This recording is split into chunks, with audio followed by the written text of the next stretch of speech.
Wahai saudara-saudaraku, kita hidup di alam dunia ini tak akan lama. Kemudian kita akan pindah ke alam yang berikutnya. Kita akan pindah ke alam barzah. Tahap pertama perjalanan akhirat ialah alam barzah yang sunyi, kubur yang sangat sempit, alam penantian yang sangat menakutkan. Di situ kita menunggu. Yang paling menakutkan, di kubur orang-orang menderita dalam kesendirian. Berteriak-teriak tak ada yang peduli. Menjerit kesakitan tak ada yang belas kasih. Waktu demi waktu penuh penderitaan. Hari demi hari berganti penuh kesengsaraan. Tiada waktu tanpa siksaan. Tiada hari tanpa jeritan, penyesalan, keluhan tidak mengurangi siksaan sedikit pun. Itu adalah balasan bagi orang-orang yang durhaka, orang-orang yang munafik, yang tak mau peduli dengan peringatan Allah. Hanya terlena dengan kesenangan dunia yang akan binasa, melupakan kesengsaraan akhirat yang tiada terkira.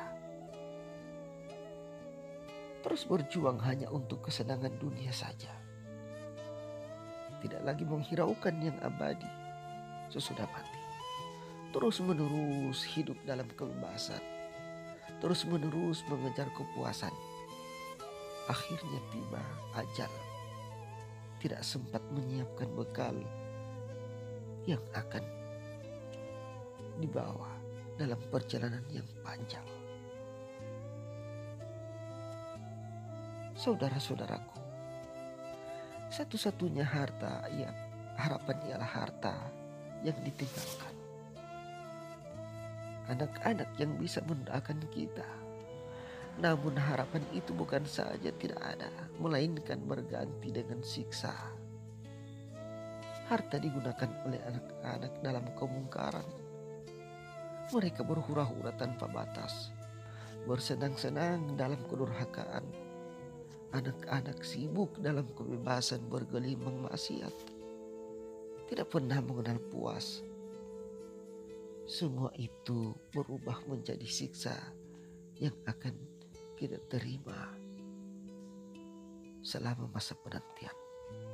Semua itu berubah menjadi siksa yang diterima oleh orang tua selama masa penantian di alam kubur.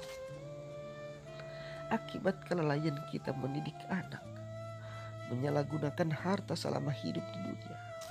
Kubur bukan tempat peristirahatan terakhir, melainkan tempat penantian yang panjang yang sangat menakutkan. Dalam sebuah riwayat disebutkan bahwa Sayyidina Utsman radhiyallahu anhu selalu menangis setiap berada di atas kuburan. Kemudian sahabatnya bertanya, "Mengapa engkau selalu menangis bila berdiri di atas kuburan, wahai Amirul Mukminin?" Kemudian beliau menjawab, "Bagaimana saya tidak menangis? Rasulullah SAW pernah mengatakan bahwa kubur adalah rumah pertama menuju akhirat. Jika di dalamnya orang selamat, maka ia akan mendapatkan kemudahan sesudah itu. Tetapi kalau di dalamnya orang menerima siksa, maka sesudah itu dia akan lebih sengsara lagi." Saudara-saudaraku kaum muslimin, hari kebangkitan adalah fase kedua dari kesengsaraan akhirat.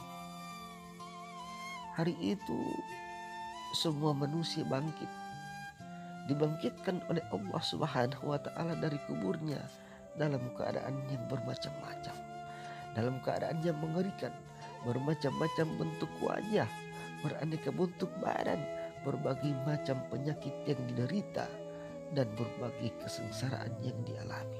Ada yang buta matanya, ada yang mengeluarkan nanah dan darah dari mulutnya, ada yang berbentuk binatang, ada yang mengulurkan lidahnya sampai ke dada, dan masih banyak lagi bentuk-bentuk yang sangat mengerikan. Semua mereka yang bangkit itu harus berangkat menuju pada mahsyar.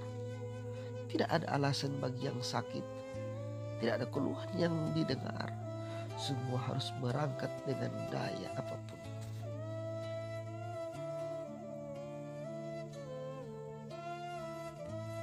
Saudara-saudaraku, kaum muslimin, Rasulullah SAW pernah memberitahukan bahwa manusia akan dibangkitkan pada hari kiamat terbagi atas 3 kelompok yang besar. Yang pertama berkendara, kedua berjalan kaki, dan ketiga berjalan dengan wajah.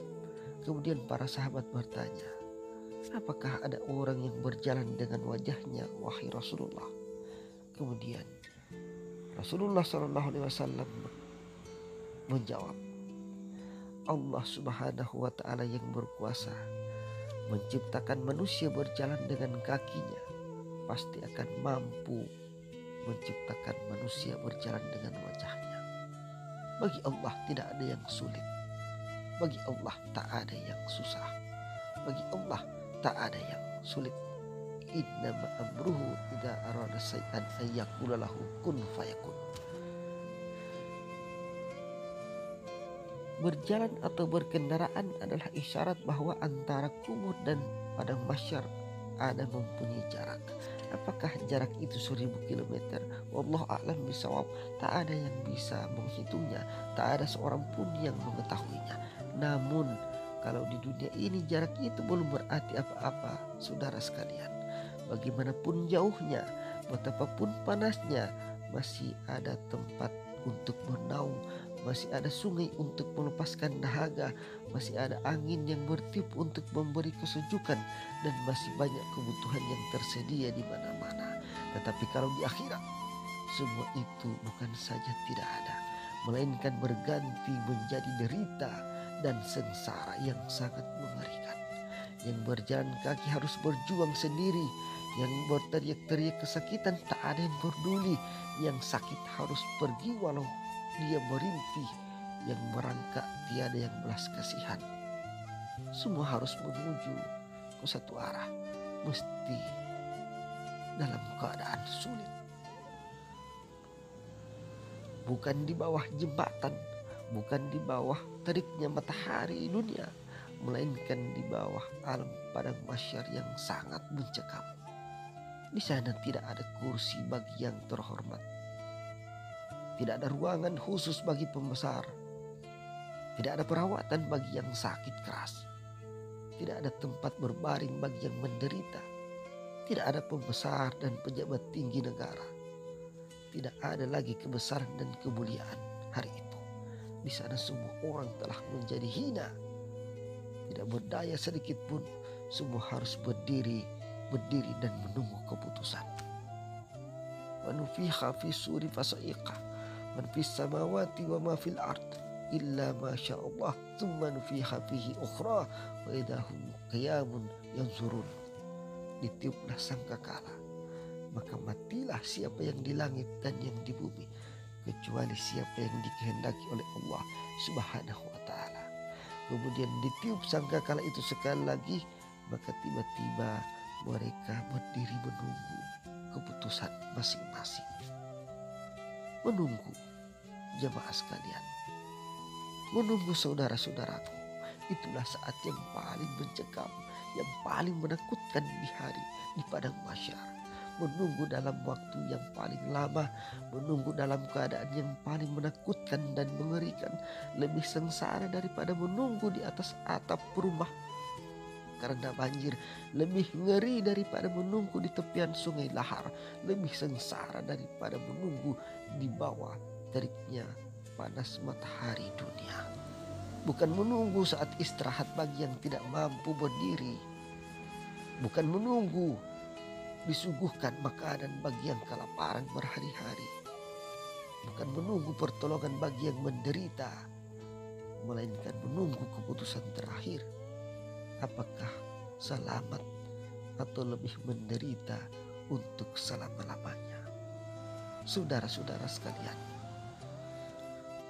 sungguh dahsyat, mengerikan. Hari itu semua manusia, entah berapa jumlahnya, layaknya telah menjadi pengungsi besar-besaran tanpa tujuan, berkumpul di satu padang Sahara dalam suhu yang amat panas mencekam. Tidak ada sebatang pohon pun sebagai tempat untuk berteduh. Tidak ada angin bertiup sedikit pun untuk memberi kesejukan. Hari itu benar-benar hari penyesalan yang tiada terkira. Hari pertanggungjawaban, setiap sen dari harta, setiap detik dari umur. Hari di mana tidak didengar lagi setiap alasan, tidak diterima lagi keluhan orang-orang yang durhaka dan munafik. Tidak diperdulikan lagi ratapan orang-orang yang zalim. Karena dahsyatnya hari itu, orang-orang kafir pun meminta belas kasih sayang Allah. Mereka berkata, Allahumma arhamna walau ilan nar. Ya Allah, sayangilah kami walaupun Engkau memasukkan kami ke dalam neraka. Saudara-saudara sekalian, hari itu semua orang ketakutan yang amat dahsyat. Semua orang tak ada yang menoleh ke kiri dan ke kanan. Ayah kita tidak lagi bisa menolong. Ayah tidak lagi bisa menolong anaknya. Suami tidak lagi memperdulikan istrinya. Kakak tidak lagi menghiraukan adiknya. Sahabat tidak lagi memperdulikan temannya. Yauma yafirrul mar'u min akhihi wa ummihi wa abihi wa sahibatihi wa banihi. Hari di mana seorang lari dari saudaranya, lari dari ibu dan bapaknya, lari dari istri dan anak-anaknya. Pandangan semua umat di hari itu hanya tertuju ke suatu tujuan, sementara menghadapi ketakutan yang sangat dahsyat. Mereka dilanda kelaparan dan kehausan yang tiada terkira. Dalam sebuah riwayat disebutkan bahwa karena terlalu lama menunggu dan dahsyatnya alam mahsyar, leher mereka seakan-akan pecah karena kehausan dan perut mereka seakan hangus terbakar karena kelaparan. Andai kata ada orang yang membawa segelas lumpur yang busuk, pasti mereka berebutan karena sangat membutuhkan sesuatu yang sejuk masuk ke dalam perutnya. Sungguh sangat mengerikan bila dibandingkan dengan kesengsaraan dunia. Karena itu, saudara-saudara sekalian, mari kita persiapkan diri, mari kita persiapkan diri untuk menghadapi hari yang sangat dahsyat itu. Kita gunakan dunia ini sebagai alat untuk menyelamatkan diri di akhirat kelak. Kita siapkan amal kebajikan untuk menghadapi masa tunggu yang paling mencekam. Kita maafkan segala kesalahan orang lain untuk menghadapi pemeriksaan yang amat teliti. Kita tinggalkan segala sifat tercela, saudara-saudaraku, untuk menghadapi pertanggungjawaban di hadapan Allah Subhanahu wa ta'ala. Kita mohon ampun dari segala dosa dan salah. Kita sesali perbuatan tercela kita selama ini, wahai saudara-saudaraku, agar kita tidak menyesal dalam penyesalan yang tiada berakhir. Semoga Allah memberi kita kekuatan lahir dan batin dalam mempersiapkan bekal amal kebajikan menuju perjalanan panjang di akhirat kala. Amin ya rabbal alamin.